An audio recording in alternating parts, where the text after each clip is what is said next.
Hello दोस्तों, आइए आपको बताते हैं घर की वायरिंग कैसे करते हैं। ये जो मैं लाइन खींच रहा हूँ, ये मेरी फेस की तार है जो मुझे बिजली बोर्ड ने दी है, और ये मेरे मीटर से जोड़ दी है। ठीक है गाइस, तो ये मैं आपको डायग्राम में बता रहा हूँ। आपको जब भी काम करना है ऐसे ही काम करना है, ठीक है जी। तो ये देखिए, ये मेरा न्यूट्रल है। जो बीच के पॉइंट होते हैं ना, ये कॉमन होते हैं, ये न्यूट्रल में ही लगते हैं। इसको आप फेस में यूज़ नहीं कर सकते, ठीक है जी। और ये देखिए, ये 2 पॉइंट है, यहाँ से हम इसकी आउटपुट लेंगे। ये मैं फेस ले रहा हूँ, और सप्लाई मीटर में आई। मीटर के बाद इस पे लगा रखा है मैंने सेफ्टी डिवाइस एमसीबी। ठीक है गाइस, तो मैं आपको एक रूम की बताऊंगा, बाकी आप ऐसे ही और जोड़ के कितने भी रूम कर सकते हो, ठीक है जी। ये मेरा मीटर से उठाई दूसरी तार और ये जोड़ दी एमसीबी। ठीक है गाइस, अब ये एमसीबी में से मैं आउटपुट लूँगा।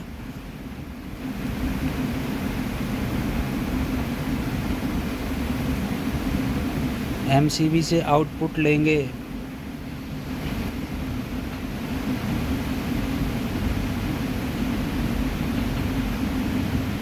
ये एमसीबी से आउटपुट लिया हमने गाइस।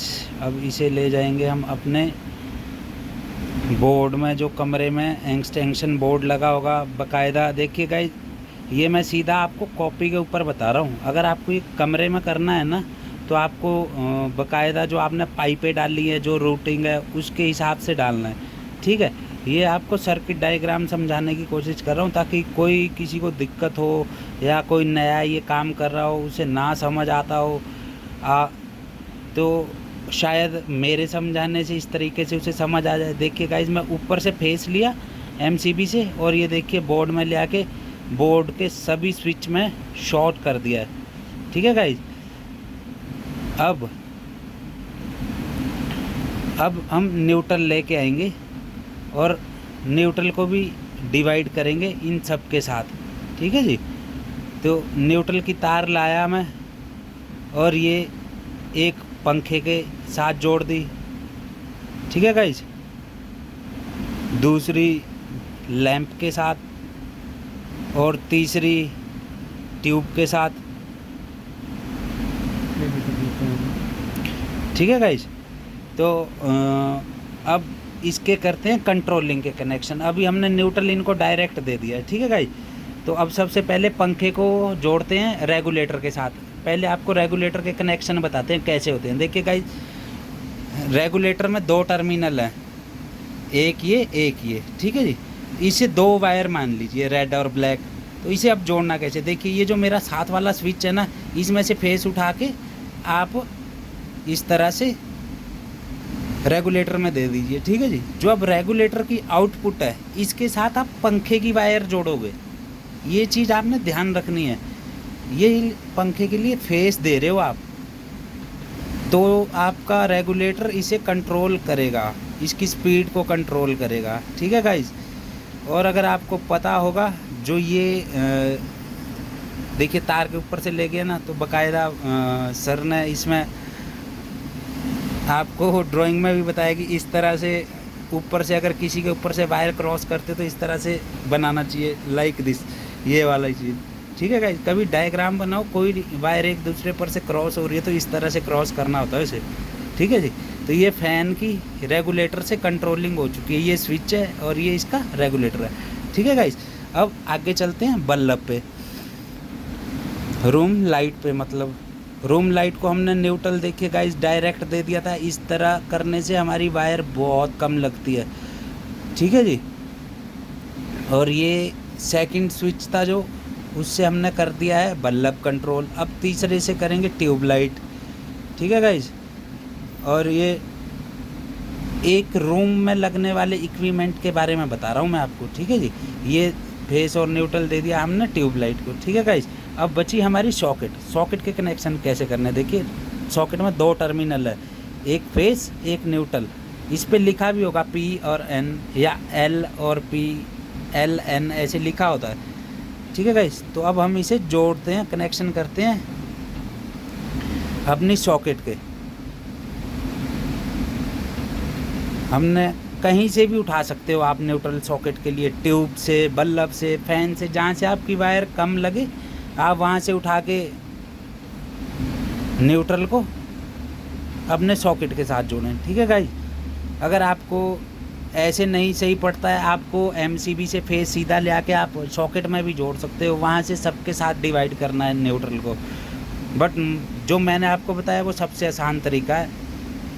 ठीक है गाइस, तो इस तरह से करेंगे। और ये देखिए जो पी पे तार लगी है वो स्विच में से आई है, इसका मतलब स्विच इसके फेस को कंट्रोल करेगा और इसकी कंट्रोलिंग होगी। तो ये देखिए कमरे में क्या क्या होता है, एक पंखा होता है, एक ट्यूब होती है, मतलब 2 बल्ब रख लो, 2 ट्यूबें रख लो, कुछ भी। ठीक है गाइस, अब ये इस कमरे का पावर बोर्ड है और पावर बोर्ड के लिए हमेशा तार अलग से डालनी चाहिए और हैवी ड्यूटी डालनी चाहिए, क्योंकि पावर पॉइंट पे ना बहुत ज़्यादा लोड होता है और ये इसीलिए लगाए जाते हैं ताकि हम अपने हैवी इक्विपमेंट चला सकें। तो इसके कनेक्शन भी देख लेते हैं कैसे करते हैं गाइस। ये देखिए फेस की तार एक और एमसीबी में लगाई और इसे लेके आए हम अपने पावर पॉइंट पे, पावर बोर्ड पे। पावर बोर्ड पे मेरे पास 2 स्विच लगे हैं, दोनों स्विच को मैं आपस में शॉर्ट कर दूंगा। ठीक है गाइज, इस तरह से शॉर्ट करने के बाद अब मुझे इसमें न्यूट्रल की भी ज़रूरत पड़ेगी, इसके लिए मुझे न्यूट्रल भी अलग से लेके आनी पड़ेगी। देखिए जो भी आपका पावर बोर्ड है ना, उसके लिए फेस और न्यूट्रल दोनों अलग ही डालना समझदारी होगी। ये चीज़ आप लिख के रख लीजिए, नोट कर लीजिए कहीं पे भी। ठीक है गाइज, तो ये देखिए इस तरह से लेके आपको न्यूट्रल आना है और इसे इस तरह से सॉकेट में जोड़ देना है। ठीक है गाइज, अब यहाँ से एक लूप उठाइए और अगले एमसीबी के एमसीबी नहीं, अगले सॉकेट के टर्मिनल से जोड़ दीजिए। सॉरी गाइज, बोलने में गलती हो रही है। तो इस तरह से देखिए आपने न्यूट्रल के कनेक्शन कर दिए और ये जोड़ दिया आपने फेस, ये एक साइड का जुड़ गया और ये दूसरी साइड का जुड़ गया। तो इस तरह से आपको छोटी छोटी लूप लगानी है फेस जोड़ने के लिए, फेस को स्विच से जोड़ना है। ठीक है गाइज, अभी आप बोल रहे होंगे ये कैसे काम करते हैं। देखिए गाइज, जो ये स्विच है ना, स्विच इसका ना इस तरह से होता है साइन ए, इस तरह से। ठीक है, जब आप इसको ऑन करते हो ना, ये पत्ती इसके साथ टच होएगी तो वो पास कर देगी इसको। ठीक है, तो आपको स्विच का एक बार मैं साइन बता देता हूँ कैसे होता है। ये मैंने आपको सिर्फ समझाने के लिए बताया गाइज। कैसी लगी वीडियो, लाइक शेयर कमेंट ज़रूर करें। देखिए ये जो बताया ना, इस तरह से इसका डायग्राम होता है स्विच का। ये देखिए बोले तो सिंबल। ठीक है जी, इस तरह से जब हम स्विच को पुश करते हैं तो वो दूसरे उसके साथ जाके जुड़ जाता है, तो वो एनसी हो जाता है। ठीक है गाइज, ये है एक कमरे के कनेक्शन कैसे करने हैं। आप इसको देख के और भी आगे कर सकते हो, दूसरी के 2 कमरे, 3 कमरे, 4 कमरे। इससे आसान आपको कोई नहीं समझाएगा और ना आप समझ पाओगे। अगर आपको ये भी टफ लग रहा है ना, तो आप नहीं समझ पाओगे गाइज। ठीक है, ये single phase house wiring. Thank you.